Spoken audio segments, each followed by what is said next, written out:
Welcome, episode 58. Can an 80 IQ hillbilly defy all odds by achieving an 1800 ELO ranking on chess.com?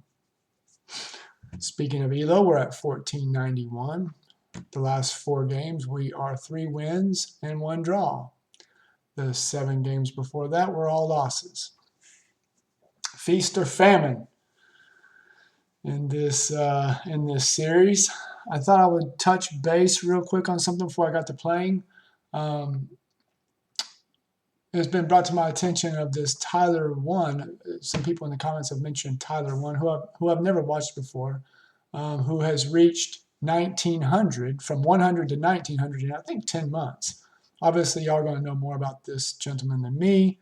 I only know what I've been told in the comments, and then I briefly searched his name after about the 3rd person in the comments had mentioned him, and the first thing that came up was Gotham Chess saying Tyler 1 is a chess GM or something. And I listened to about the first 2 minutes of that video, and he said that Tyler 1 had started at 100 and reached a peak of 1960 in I think 10 months. And that he had played 10,000 games and had done 20,000 puzzles. Now, the reason I bring this up is because someone in the chat had asked me a hypothetical question that was, did I think Chris Langan, the smartest man in the world, estimated 190 to 210 IQ, could he become a grandmaster in a month, I think was the question. Now, granted, I'm not very smart, so for me to answer that question is kind of a moot point. But I immediately said no. And the reason I said no is because I had read a book called Outliers, probably about 8 years ago, something like that, by an author by the name of, I believe, Malcolm Gladwell, who presented a theory that anybody who had achieved genius level in whatever they were doing, he presented a theory known as the 10-year or 10,000 hour rule. Now, I don't know if it's been a while since I've read this book. I don't remember if this is his theory or if it's an accepted theory within the realm of people who know this kind of stuff. But he posed a theory that you had to put in either 10 years or 10,000 hours to become genius in whatever you were doing. And the only exception to this that he had ever discovered was Fisher, I believe. And this just wasn't chess, this was everything. And so the reason I bring that up is because we get back to what Tyler 1 did in 10 months, which I believe is pretty exceptional. I started thinking about maybe how many games of chess I've played. And I think I've probably played, if I was guessing, now this is just a guess, I would say probably 30,000 games. Now, I haven't done anywhere near that many puzzles. And if you wanted to ask me how I think Tyler 1 was able to achieve that, now, granted, I don't know what his IQ is. I don't know anything about the guy. Don't even know what he looks like. I would say the 20,000 puzzles was way more important than the 10,000 games. But what makes this of interest is, again, in the chat, I had been asked that hypothetical question. I was like, no way. And then someone goes from 100 to 1960 in 10 months, which I think is phenomenal. Like if the same person who asked me the question about Langan would have said, hey, do you think it's possible for someone to go to 100 to 1960, just an average person, in 10 months, I would say no way.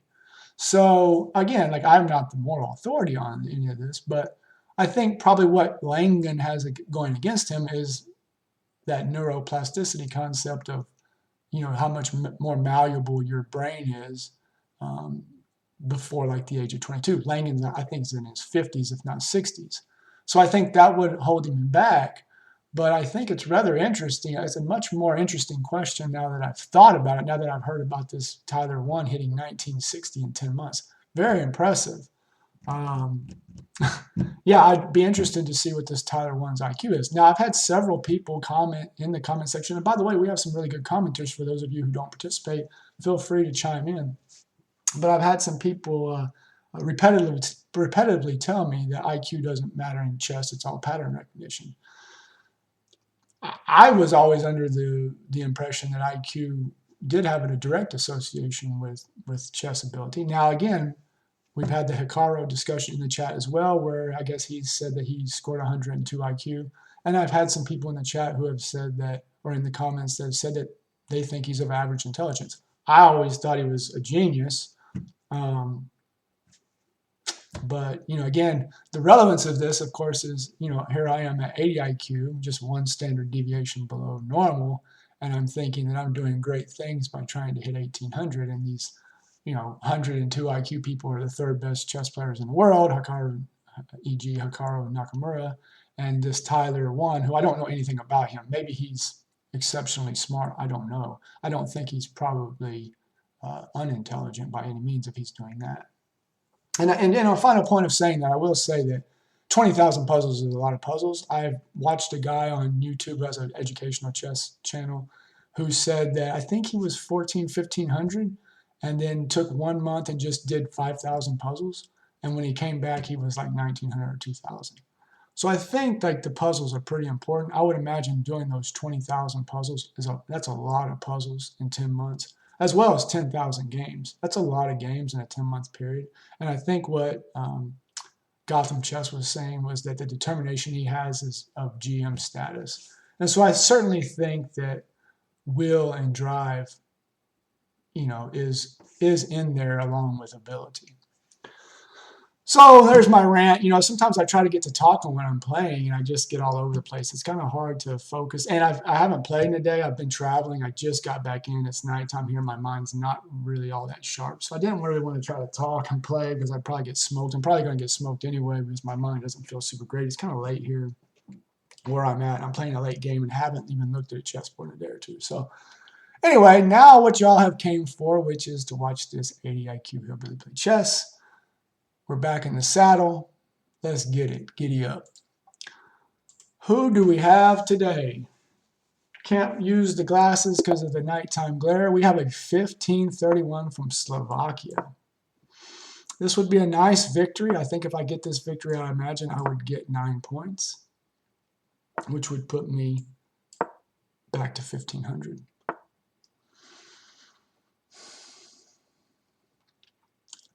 I believe the move is right here. If he comes here, what do I do though?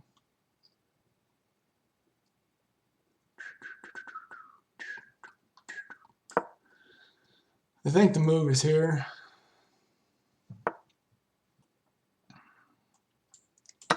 Picked up the free pawn. Picked up the free pawn. Does he go back? He does. Snatch that off.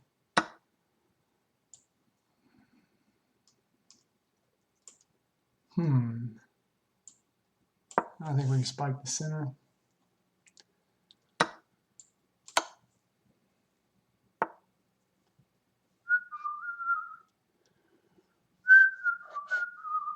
All right. It's looking okay for the time being. Maybe not.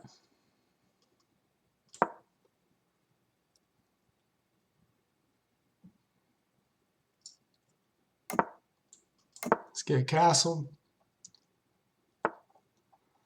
Okay.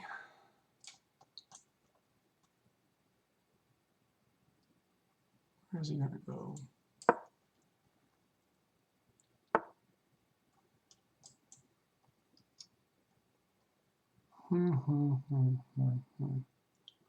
What about this? He's going to come here.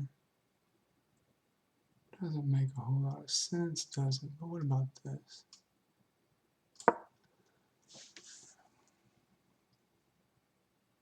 That was probably a mistake. That was not a good play.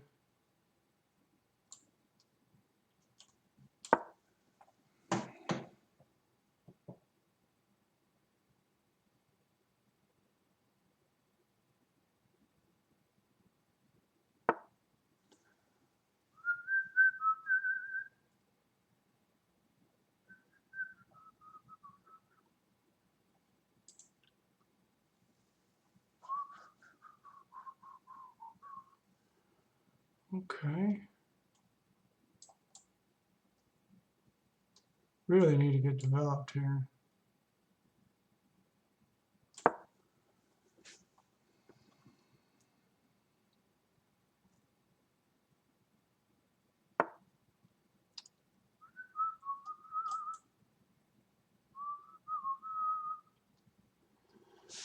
I know this is coming.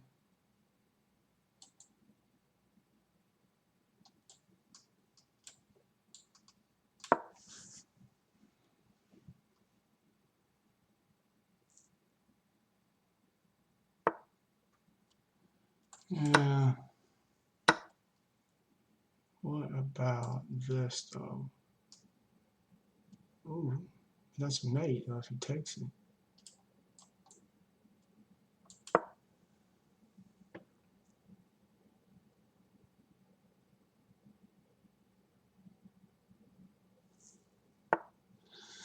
Oh, he wanted to get out of that now, doesn't he? Let's see here.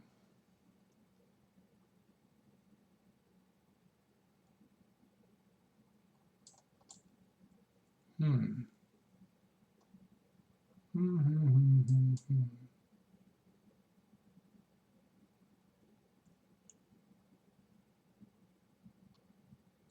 What about this?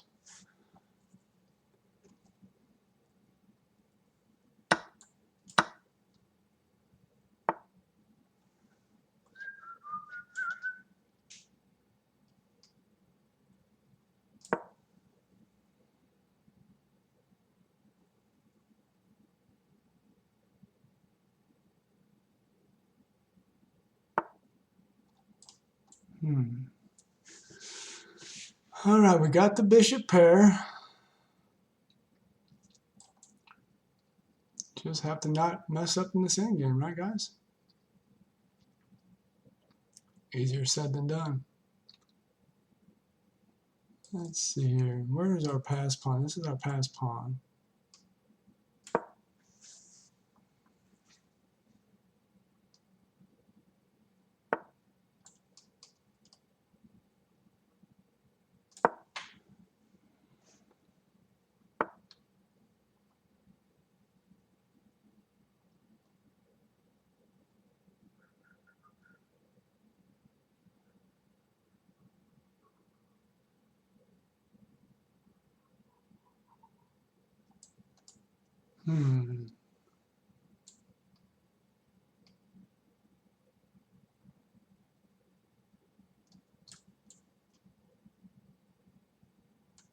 Where do we go, y'all?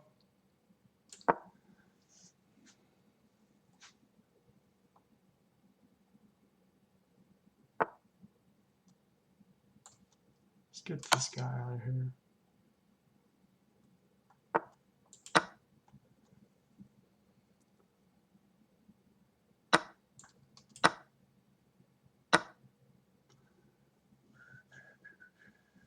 All right, where do we go? How about this? Where does he go?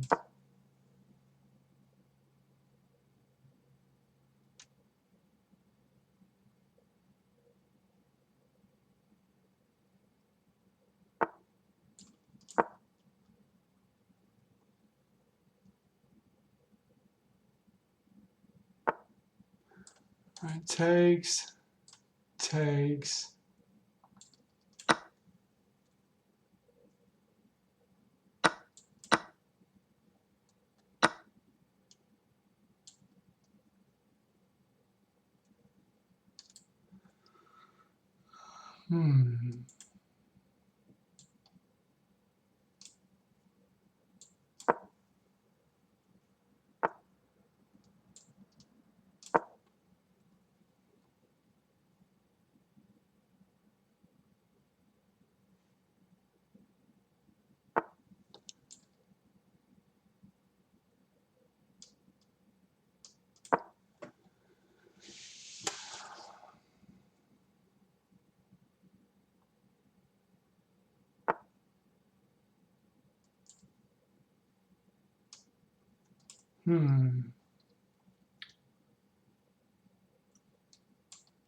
Like this.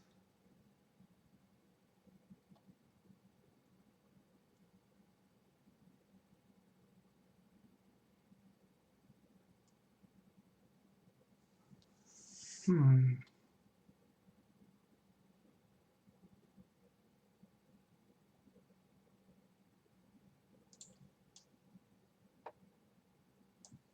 Ah, I see. See what he's got going on here. It's not good.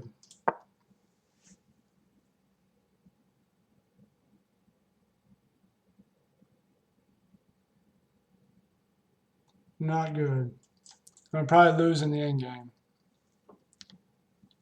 Probably gonna lose in the end game. I don't know.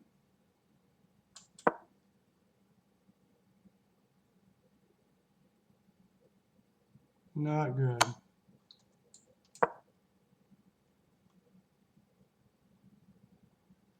No, this ain't good.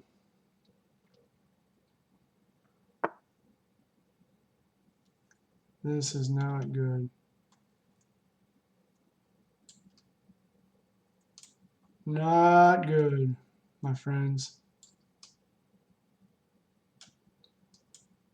Shit. We just lost the game.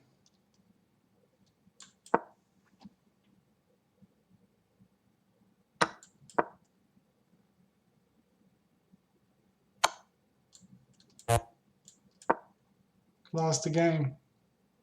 I can't win an end game, y'all. Cannot win an end game to save my life.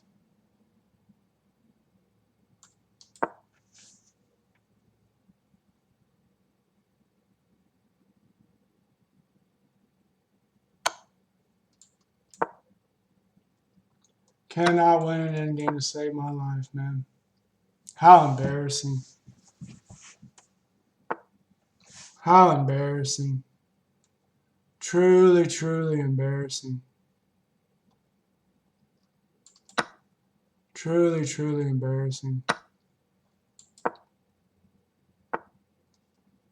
Truly embarrassing.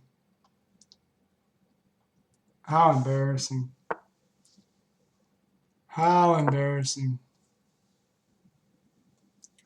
Oh my gosh, how embarrassing. How embarrassing.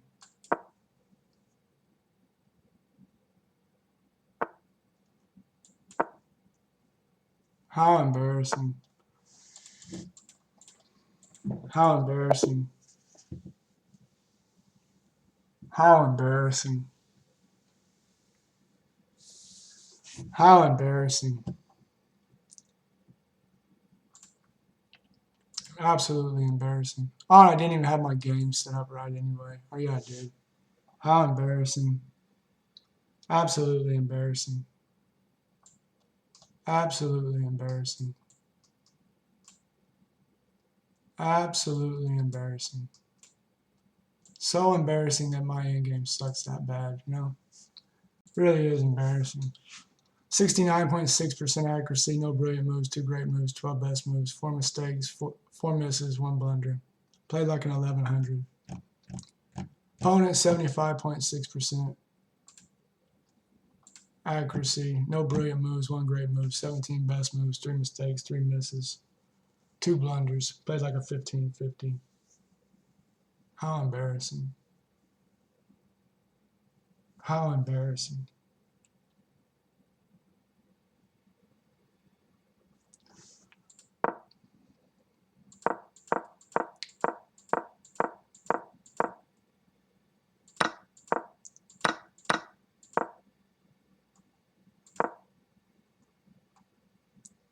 I'm 2.0 right out of the gate.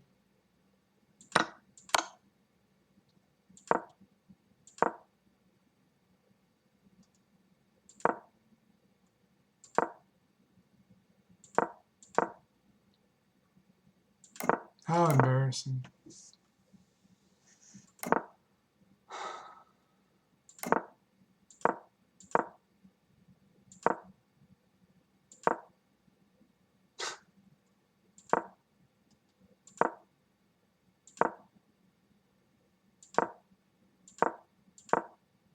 I mean, why the hell am I trying to trade down? Can one of y'all answer that question for me? Why the hell am I trying to trade down when I can't even win an end game? Why would I trade down? I mean, I'm up a pawn and just got destroyed. Why would I trade down?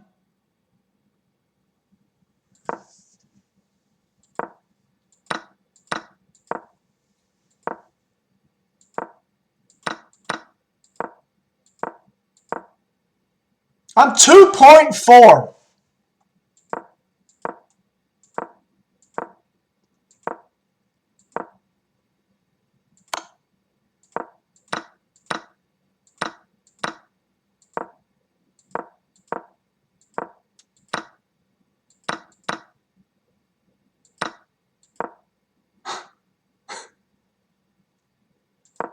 And there's that move. I'm 5.2. I'm minus 5.29 right here. And just like that, we're even. And just like that, we're even. I have checkmate right here. I have checkmate right here.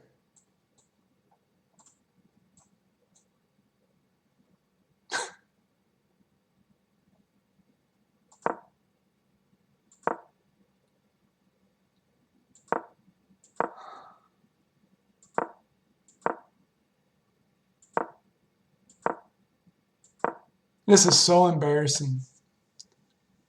I mean, it's so embarrassing.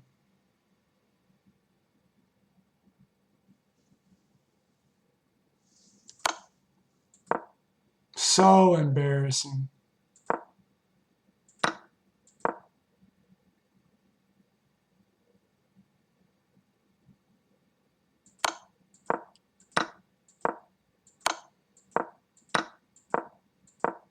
So embarrassing. I mean, this is the kind of shit that'll make you quit playing chess.